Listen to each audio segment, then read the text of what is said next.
uplifting your spirit through the inspired Word of God. This is your daily devotional.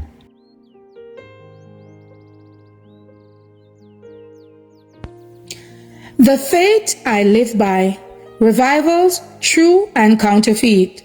Ye shall know them by their fruits. Do men gather grapes of thorns, or figs of thistles?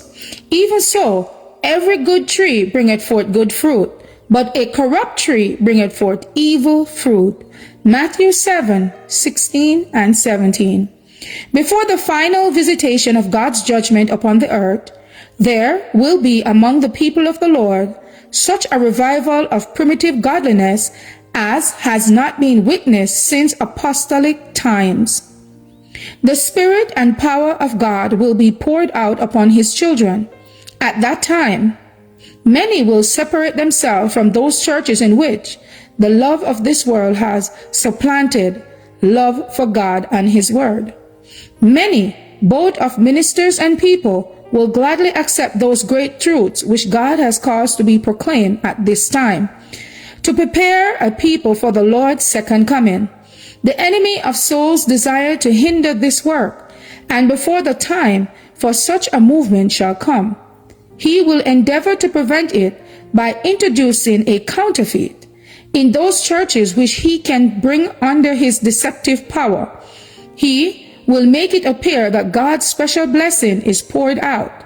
There will be manifest what is thought to be great religious interest.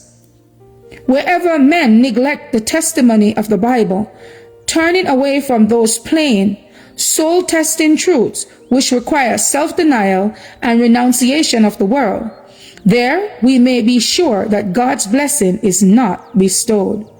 A wrong conception of the character, the purity and obligation of the divine law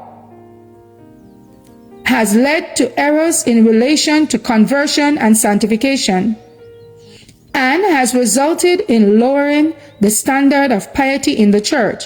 Here is to be found the secret of the lack of the Spirit and power of God in the revivals of our time. It is only as the law of God is restored to its rightful position that there can be a revival of primitive faith and godliness among His professed people.